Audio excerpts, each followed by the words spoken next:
Today's a special day for a Thursday Musing because I get to talk about a subject that a colleague and friend requested. And she wrote me this really sweet text saying, "Could you talk about add-ons? It's something I've been on stages talking about, but I also talk about it really in a really big way in my book, When Wisdom Arrives, From Imagined Unworthiness to Freedom." I talk about it in a big way with the underlying thought. Before the add-ons, don't add on, and I'll explain what that means. Don't add on is a technique. But we have to understand first, what is it solving? What is the issue that we're solving with don't add on? And the results are also important to talk about with don't add on. So don't add on refers to a section of the book where Jim, the little girl in the story who represents all of us, is really troubled by repetitive thoughts and feelings. It doesn't matter that her issues are about weight. We can put ourselves right in her place when we plug in what is it that we worry about. And if we don't consider ourselves worriers, what do we think about? Most of us, and if you're in the most pile with the rest of us, most of us do two things. We perseverate over problems. Perseverate means we get stuck on repeat when we believe there's a problem. And it makes sense. We've been taught that our minds are almost holy. And yes, great things have been created by minds. The important part of that sentence could be not that the mind is great, but that the mind is a creator. So the most valuable sentence and the theme of my book is this: if thoughts and feelings were truth, we would call them facts. I wanted to shout out truth because we hold them as truth until we become a little more sophisticated about the mind and kind of unwrap ourselves from our youngest teachings, because our parents, if they were good parents, try to get us to be observant. Think before you cross the street. Look, be aware. Look both ways. Is the light red or green? Don't just, wander. Well, that was a good teaching. And yes, continue to be observant. So observe, are you going over the same situation in your mind? Or are you going over the same themes and just substituting different people? So let's say the theme is, I'm going to worry about everyone in my life, or I'm going to think about how my loved ones are doing their lives and then rethink what they're doing into how they should be doing it. Or The theme is, what should I do? Should I do this? Should I do that? Should I have the surgery? Should I move? Should I say something? Should I not? The theme is questioning. It doesn't matter what the subject is if you're the questioner. Please, please become a really, I don't know if the word is brilliant. I think it's more like become the observer, because it really doesn't take brilliance. If you write down your thoughts, your most frequent thoughts in the last hour, you'll notice there's a theme from earlier hours.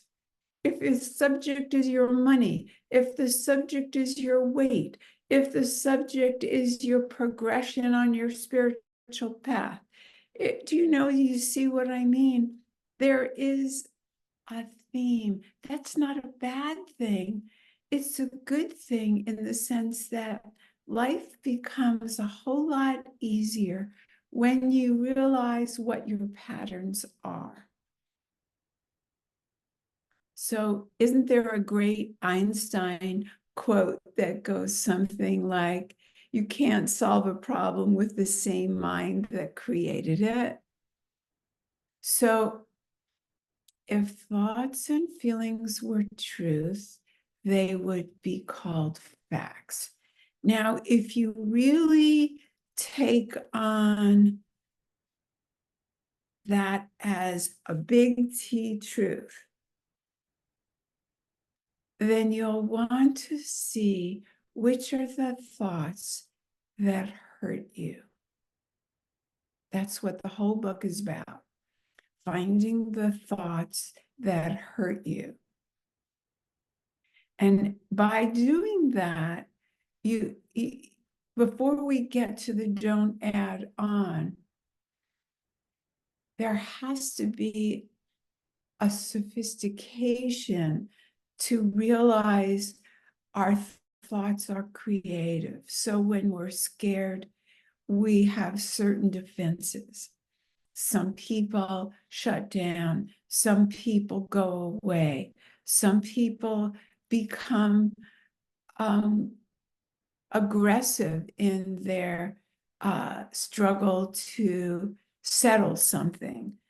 Someone else might go into their feelings of rejection or their feelings of unworthiness. But can you see that if you really were beginning to hold that the mind creates repetitive patterns that might not be serving you?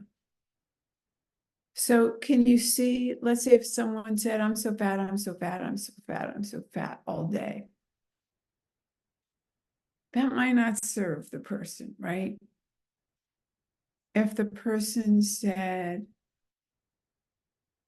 is this person safe? Is this person safe? Is this person safe? Is this person safe? That question about safety might be very scary. But after you accumulate all the people that you're questioning about their safety, that actually might be a question that's hurting you. What if they, in your estimation, hadn't been safe before, but come to you today very safe, very loving? With that question and your remembrance with your mind of all the times, that's what happens to the little girl. She imagines what her mother feels. Some of it her mother does feel about her own body. Some of it her mother may have at one time felt about the little girl's body. But the little girl has put it together in the always, my mother always. And now she doesn't see when her mother doesn't feel that way. So let's just take a moment. What do you say with always? They never listen to me. I always feel unsafe with them. It's either they never or I always. What do you fill in with that? Even though it's not really legitimate for never and always, but in the privacy of our own minds, they never clean up after themselves. They always throw the towel on the floor. They never talk to me in a loving way. They never consider my feelings. You get the idea, right? If thoughts and feelings were truth, they would be called facts. So the book is about noticing the thoughts and feelings that are hurtful.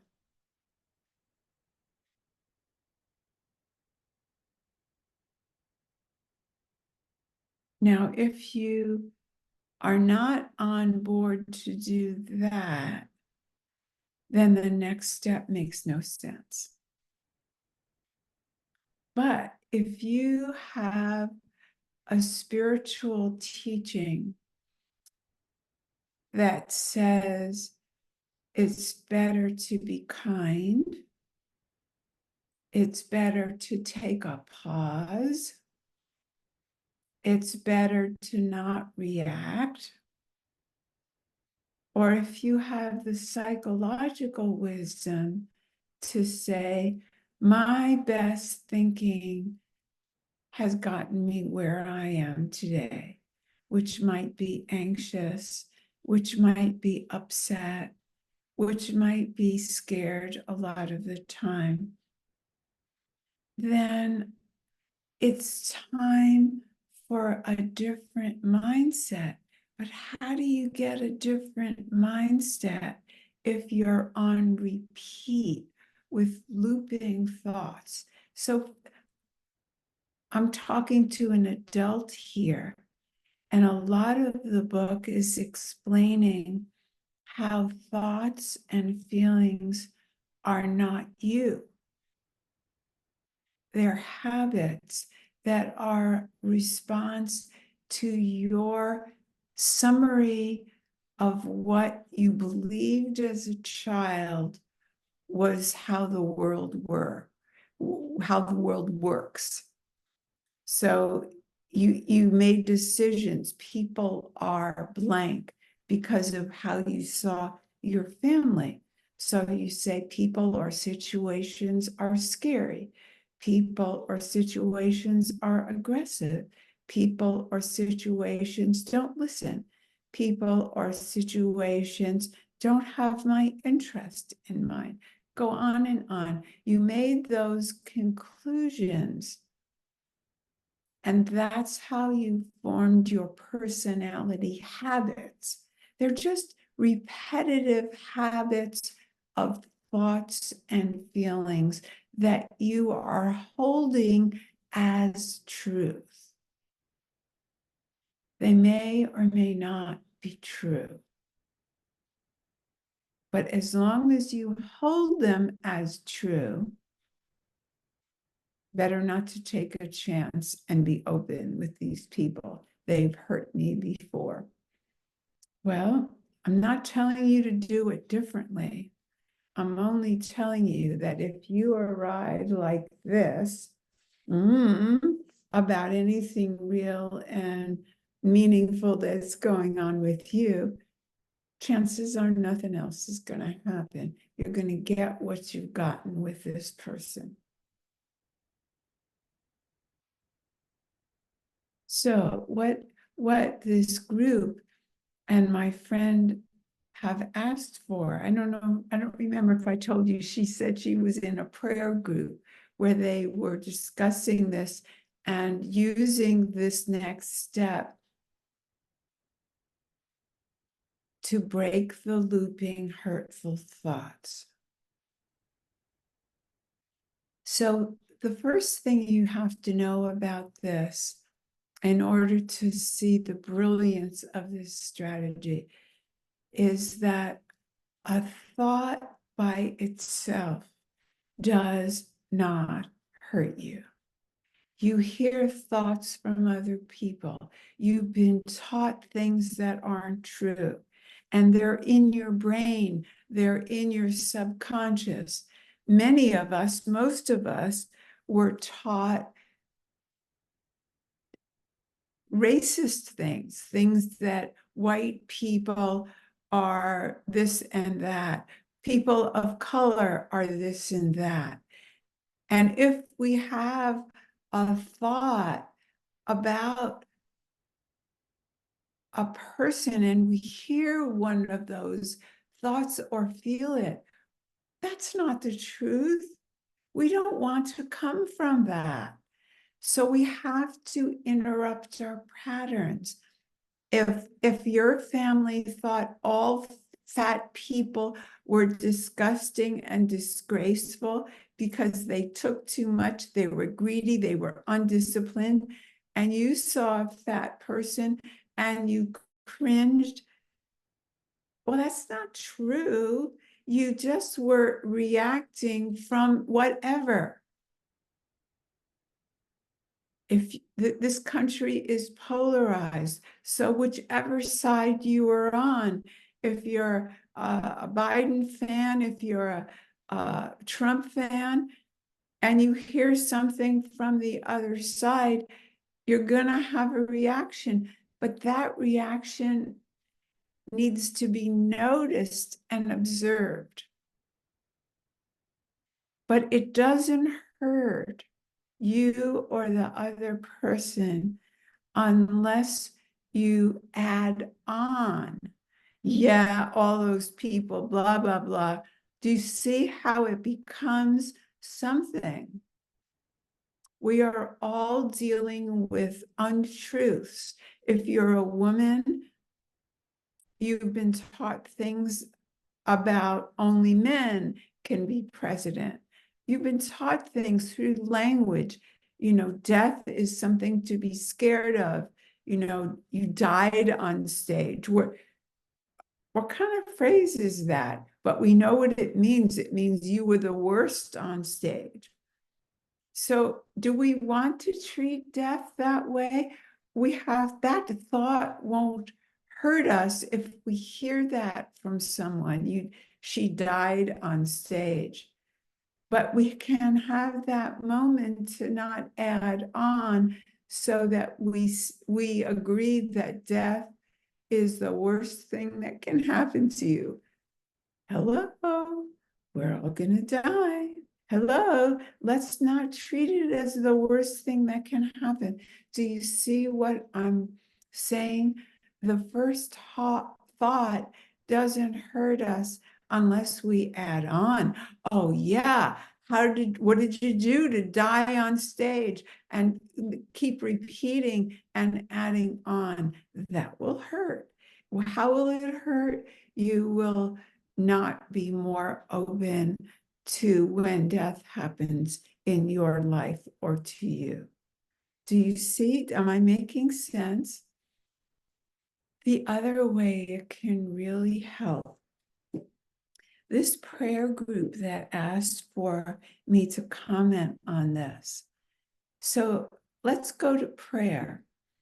What is it that brings relief to people who have prayer in their practice? So you have something that's in your heart, that's a thought or a feeling, and you give it over to whatever you believe is your higher self or higher preciousness, whether you call it God or another word. You give it over to, if you think you're giving it to Holy Spirit, whatever it is, you think you're giving it to.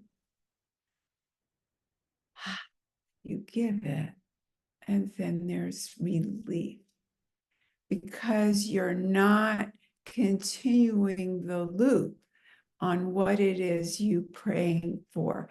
The act of prayer is surrender, it's release. It also is giving you a pause. And many people talk about picking up the surrendered issue again, and that's usually in the form of thoughts and feelings. I judged him again, I picked up the judgment, or her, or I picked up the worry, or I went back to the looping concerns, right? But that pause gives us a connection to something else. Now, what does it connect to? If your faith is in God, then you feel your consciousness is connected to the one, to the all. Are you your thoughts and feelings? A regular habit of not adding on has you starting to identify, meaning identify, you might know the word, but we say it incorrectly. We confuse our roles with our beingness in life. And before this level of work, we say, I am a mother, I am a teacher, I am a friend, I am a partner, whatever, sister, brother, child, parent, business person. Those are the things you do. And they're temporary. You didn't always do it, and you won't always do it. Same with thoughts and feelings. But when we stop and we start to observe what is hurting us, which thoughts and feelings are hurtful, either to someone else or to ourselves or both, now we're putting it in a space. So let's do a little meditation here.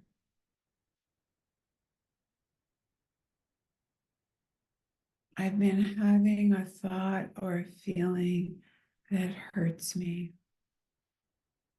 or I'm judging somebody for what I think they've done, what their motives are. I've got the facts. I'm going round and round what they did. It's true. They didn't have my good in mind. They're this, they're that. The most frequent one I hear these days is somebody else is a narcissist. I love the way that's used sometimes, but I won't get into that. We can all relate to being in that place. And we know we're spinning when we're in that place. So let's apply the thought. Okay, it seems they did that. And now I'm not going to add on because I am a truth seeker and a truth finder. What does that mean? If I don't apply what sounds correct, don't add on to hurtful thoughts. If I'm not willing to apply it, then you might as well just close up shop and just say, today I'm not a truth seeker. I am more willing to be a judger right now and be in my hurtful thoughts and feelings. Okay. At least you're telling the truth, and there is a little bit of an observer. It's good. It's better than just blindly repeating. But say that I am willing. I am willing to know the truth, even though I don't feel it or think it now. How do I know I'm not in truth with a capital T? Is there's no peace. It may be true in the world's terms. They did that. Truth is you are a teacher, you are a mother, you are a friend, but that's not what you are. What you are, we start to connect to when we let the thoughts and feelings go by not adding on.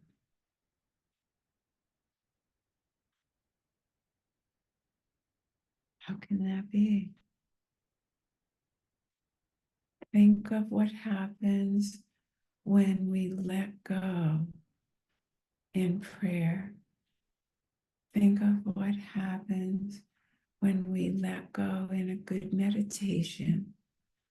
Think of what happens when we are on a beautiful walk and we stop thinking and we stop feeling and we are just in present time. Thoughts and feelings are about the past and the future. The now is present without your conclusions. So we stepped into presence. Are you with me? Have you let go your thoughts and feelings and just followed my voice? Well, if so, will you go to another place with me?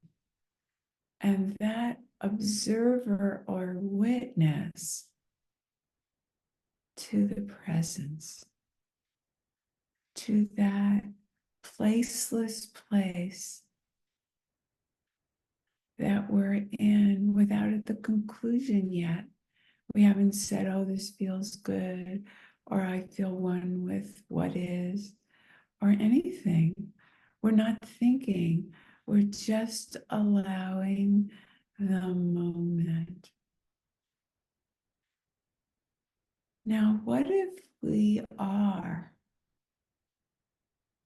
is something indescribable? We want to name it. Some religions, some spiritual paths try to name the isness of this moment of presence. Now, if you have a whole lot of words about what God is good, God is this, God is that, now you're going to have a lot of trouble saying you are what God is, because now you're bringing in the mind that was going to tell you you're not good and you're not what God is. But what if God is life? God is the storms and the sun. And if we don't even call it God and we just call it life, it's just the isness. And we can say we are what life is. Who's good with that? Life has all the seasons, the blooming, the dying, the spring, and the falling away. Isn't that what you are? Different times and at different seasons of your life. You're not one thing, you're all of it. And that thing that can't be described, who can describe life? We can start to name it like the seasons, but it's something more than the seasons, right?